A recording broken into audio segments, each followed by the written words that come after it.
Hello दोस्तों, कैसे हो आप लोग। आशा करता हूँ कि आप लोग ठीक होंगे। जैसा कि आप सभी जानते हैं कि बिहार में टीआरई 4 का बहाली नोटिफिकेशन कभी भी आ सकता है। ऐसे में आप सभी लोग अपनी अपनी तैयारी बहुत ही अच्छे तरीके से आगे बढ़ा रहे होंगे। आप सभी लोग थियोरी के साथ प्रैक्टिस सेट लगाना ज़रूर प्रत्येक दिन काम करें, क्योंकि आपका जितना ज़्यादा प्रैक्टिस लगाएंगे उतना ही आपको बेनिफिट मिलेगा, उतना ही आपको एक आइडिया मिलेगा कि कौन सा पोर्शन हमें कवर करना है और क्या पोर्शन आपको छोड़कर चलना है। सबसे पहले अगर आप किसी विषय यानी कि भूगोल आपके एग्ज़ाम में पूछा जा रहा है तो प्रयास कीजिए भूगोल से संबंधित जितना भी नोट्स है यानी थियोरी है, पहले जो टॉपिक गिवन है उन सारी चीज़ को पहले हम थियोरी में पढ़ लें, ताकि उसी से प्रश्न आपका बनता है। और जब आप प्रश्न लगाएंगे तो आपको बहुत ही कॉन्फिडेंस लेवल में लगा कि अच्छा हमने ये पढ़ाई की है और हमारे लिए बहुत ही कारगर साबित होगी। ठीक हम इसी पैटर्न को फॉलो कर रहे हैं। अगर आपने थियोरी नहीं पढ़ा है तो प्रयास कीजिए थियोरी को भी अलग से कवर करने का। यह जो सीरीज है इसमें टोटल 18,000 प्रश्न शामिल है। अगर 18,000 प्रश्न अगर आप कर भी लेते हैं तो आपको बहुत सारा आइडिया मिल जाएगा। यानी कि 18,000 प्रश्न अपने आप में बहुत बड़ी उपलब्धि है एक तरह का। ठीक, क्योंकि आपका जो एग्ज़ाम है वो बीपीएससी और बीएसएससी जो लिया गया बॉडी है उसी में प्रश्न जो आए हैं उन्हीं प्रश्न को हम कवर कर रहे हैं। और यह अपने आप में अथाह माना हो जाएगा कि एक आयोग जो एग्ज़ाम हमारा कंडक्ट कराएगा और उसने जो पीवाईक्यू क्वेश्चन सारे करा कर रखे हैं उन सारे क्वेश्चन को हम कवर कर लेते हैं तो हमारा सामान्य अध्ययन का पोर्शन कम्प्लीटली पूरी पकड़ में आ जाएगा। इस सिलसिला को जारी रखते हैं। 18,000 का जो सीरीज है हमारा वो कंटिन्यूसली जारी है। अब हम देखते हैं जो बीपीएससी ने एक एग्ज़ाम लिया था 9/1/1999 में स्वास्थ्य विभाग, यानी उसमें जो पीटी परीक्षा में क्वेश्चन आए थे उस पीटी परीक्षा का क्वेश्चन को हम इसमें कवर करेंगे। आपका सामान्य अध्ययन का पोर्शन है। आप अपने आप से स्कोर लगाएंगे कि आप इसका उत्तर जानते हैं या नहीं। अगर नहीं जानते हैं तो आप याद कर लेंगे। आपको नई चीज़ें लगेंगी तो उसे कहीं एक नोट्स में यानी कि एक कॉपी रखें, उसमें नोट्स बनाएं, नई नई बातों को वहाँ पे लिखें ताकि आपको फिर से रिकॉल करने में आसानी हो। चलिए शुरू करते हैं आज का क्लास। हम बीपीएससी स्वास्थ्य पीटी परीक्षा में पूछे गए प्रश्न को। सबसे पहला प्रश्न है, वंदे मातरम के लेखक कौन थे? बंकिम चंद्र चटर्जी। मान लो कि अगर आपने ये पहला सवाल देखा और आपको आया तो आपको लगेगा कि अरे भाई हमने जो पढ़ाई की है वो सही में बीपीएससी ने पूछ रखा है। तो ये अपने आप में बहुत बड़ी बात है कि आपका पढ़ा हुआ ज्ञान कहीं ना कहीं उपयोग में साबित हो ही जाता है। जो चीज़ आपको लगे कि नहीं है तो फिर आप इसे लिख लेंगे। एक नोट्स बनाएं, एक कॉपी ऐसा रखें जिसमें नोट्स बनाएं, लिखें और उसको फिर बाद में रिकॉल करें ताकि आपका सारा प्रश्न कवर हो चुका हो। इलेक्ट्रिक बल्ब के किसने बनाया? तो एडिसन ने। इंद्रधनुष में कितने रंग होते हैं? 7। महात्मा गांधी का जन्म किस राज्य में हुआ था? गुजरात। लोकनायक की उपाधि पाने वाले कौन थे? जयप्रकाश नारायण। वेद कितने थे? तो 4। मतलब वेद कितने हैं? 4। पहला भारतीय गवर्नर जनरल कौन था? सी राजगोपालाचारी।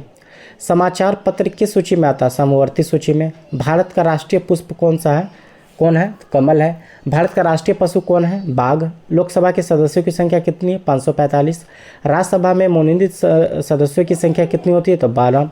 राष्ट्रपति होने के लिए कम से कम कितनी उम्र चाहिए? 35 वर्ष। मुझे लगता है कि जितना भी आपने प्रश्न देखा है वो सारा प्रश्न का उत्तर आप जानते होंगे और ये आप सभी के लिए बहुत ही गुड न्यूज़ है, क्योंकि यह पीटी परीक्षा में पूछा गया बीपीएससी के माध्यम से। वो भी परीक्षा में एक क्वेश्चन है जो पीवाईक्यू क्वेश्चन का आप आंसर जान रहे हैं तो फिर आपकी तैयारी सही मानों में बहुत अच्छी दिशा में है। इसी तरह से आप जो भी आपको प्रश्न मिलता है उन सारे प्रश्न को अच्छे से तैयारी करें और जो नया प्रश्न लगता है उसे आप नोट कर लेंगे। भारतीय संघ की कार्यपालिका का प्रधान कौन होता है? तो राष्ट्रपति होता है। प्रधानमंत्री की नियुक्ति कौन करता है? तो राष्ट्रपति। राज्यपाल होने के लिए न्यूनतम उम्र कितनी चाहिए? तो 35। राष्ट्रपति और राज्यपाल दोनों के लिए 35 वर्ष चाहिए। मुख्यमंत्री की नियुक्ति कौन करता है? राज्यपाल। उच्चतम न्यायालय के न्यायाधीश किस आयु तक अपने पद पर बने रहते हैं? तो 65 वर्ष। ठीक है। उच्चतम न्यायालय में कुल कितने न्यायाधीश होते हैं यानी जजेस कितने होते हैं? 34 होते हैं। वायुमंडल के सबसे निचले भाग का नाम क्या है? क्षोभ मंडल। रेडियो तरंगें किस मंडल में पाई जाती है? तो आयन मंडल में। कितनी ऊंचाई पर तापमान जाने पर तापमान 1 डिग्री सेल्सियस घटने लगता है? तो 165 मीटर पर। विषुवत रेखा के दोनों ओर शांत क्षेत्र को किस नाम से जाना जाता है? तो डोल्ड्रम के नाम से। भारत में धूल भरी हवा को किस नाम से जानते हैं? तो लू। लघु ज्वार भाटा कब आता है? शुक्ल पक्ष सप्तमी को। उत्तरी अमेरिका के पश्चिमी में कौन सा महासागर है? तो प्रशांत महासागर है। विश्व में सबसे अधिक लुगदी का उत्पादन कहाँ होता है? तो कनाडा में। चांदी का सबसे अधिक उत्पादन कहाँ होता है? मैक्सिको में। वसंत ऋतु में कनाडा में बहने वाली गर्म हवा को का क्या नाम है? चिनूक है। संसार का सबसे बड़ा रेल जंक्शन कहाँ है? टोक्यो में। कौन से देश में डेयरी उद्योग सबसे अधिक विकसित होता है? डेनमार्क में। यह सब, इसमें कुछ प्रश्न आपका करेंट अफेयर से संबंधित है। तो आप अगर करेंट अफेयर्स की साइड में तैयारी कर रहे होंगे, अलग से क्लास कर रहे होंगे, तो आपको लगेगा कि अच्छा सबसे ज़्यादा डेयरी उद्योग कौन सा देश हो गया, या भारत है या डेनमार्क ही है। तो ये आपके करेंट अफेयर से संबंधित है। हालांकि ये जो प्रश्न पूछा गया था 1999 में पूछा गया था, उस हिसाब से यह आंसर सही है। लेकिन आप सभी को अपना करेंट अफेयर्स का भी क्लास देख कर जाना है, ताकि आपका कोई भी प्रश्न आपसे छूटे ना और गलती भी ना हो। अब हम बात करते हैं कि पेरिस किस नदी के तट पर है? तो सीन नदी के। संयुक्त गणराज्य के सबसे बड़े नगर का नाम क्या है? लंदन। जर्मनी की कृषि कौन सी कृषि कहलाती है? मिश्रित कृषि। रूस की प्रमुख नदी कौन सा है? वोल्गा है। रूस के बड़े आकार के फार्म को क्या कहते हैं? तो सोफ खोज कहते हैं। रूस में किस फसल में चीनी निकाली जाती है? चुकंदर में। किस फसल से? तो चुकंदर से। वायुमंडल की बदलती दशा को क्या कहते हैं? मौसम कहते हैं। आर्द्रता ज्ञात करने के लिए कौन सी यंत्र का प्रयोग किया जाता है? हाइग्रोमीटर का। चंद्रमा को पृथ्वी की एक परिक्रमा में कितना समय लगता है? 27 दिन 8 घंटे। भगवान महावीर का निर्वाण स्थान कहाँ है? पावापुरी। लंगड़ा आम के लिए कौन स्थान प्रसिद्ध है? तो मुजफ्फरपुर। बोकारो में किसका खड़ कहना है? तो लोहा का है। ओणम किस राज्य का त्यौहार है? केरल का। शरीर में कितनी ज्ञानेंद्रियाँ हैं, यानी सेंस ऑर्गन? 5 है। शरीर में खून साफ करने वाले भाग का नाम क्या है? गुर्दा है। सोनपुर का पशु मेला किस जिला में लगता है? सारण में। छठ पर्व में किस देवता की पूजा होती है? सूर्य देवता की। भागलपुर शहर किस नदी के किनारे बसा है? तो गंगा नदी के।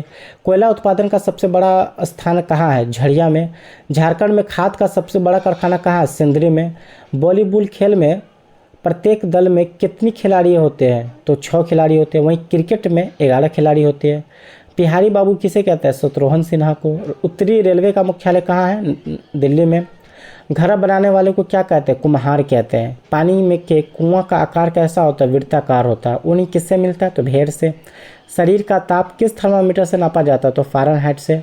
एलबीडब्ल्यू किस खेल से संबंधित है? तो वह है क्रिकेट से। अगर थोड़ा बहुत आप क्रिकेट देखते हैं तो आपको समझ में आ जाएगा कि एलबीडब्ल्यू का संबंध किस खेल से है। तो यह था बीपीएससी के माध्यम से लिया गया एग्ज़ाम, जो कि बीपीएससी पीटी परीक्षा स्वास्थ्य विभाग का 1999 में क्वेश्चन जो पूछा गया था, उन सारे क्वेश्चन को हमने कवर किया है। ऐसा ही हम लोग 2025 तक पहुंचेंगे। जो बीपीएससी 71वीं पीटी परीक्षा हाल में लिया है, उन सारे प्रश्न को हम लोग कवर करेंगे। तो आप ज़रूर इस सीरीज में बने रहें, ताकि आपका जो सामान्य अध्ययन का पोर्शन है बहुत ही स्ट्रॉन्ग तरीके से तैयारी हो जाए और आप अपने एग्ज़ाम में अच्छा स्कोर कर सकें। बाकी रही बात आपकी तैयारी को, तो आप अच्छे तरीके से पढ़ाई करें, थियोरी को पढ़ें, नोट्स बनाएं। जितना ज़्यादा अगर आप पढ़ाई में टाइम इंगेज करेंगे, उतना ही आपके लिए बेनिफिट होगा। क्योंकि कहते हैं ना कि कठिन समय आपको बहुत ही सफलतापूर्वक अगर आपको उस सीढ़ी तक पहुंचा दिया गया, उस मंजिल तक पहुंचा दिया गया, तो फिर आपको आराम ही आराम है। तो आप सभी लोग बहुत ही अच्छे तरीके से, स्मार्ट तरीके, हार्ड वर्क के साथ पढ़ाई करें और आप अपना एक स्कोर पक्का करके सभी लोगों से, ताकि आप जितना अच्छा पढ़ेंगे उतना ही आपका स्कोर पक्का होगा और आपका एग्ज़ाम निकलेगा, और एग्ज़ाम निकलेगा तो फिर आपको चैन सुकून मिलेगा और अपना सपना जो है आपका पूरा हो जाएगा। तो आप लोग ज़रूर पढ़ाई करें।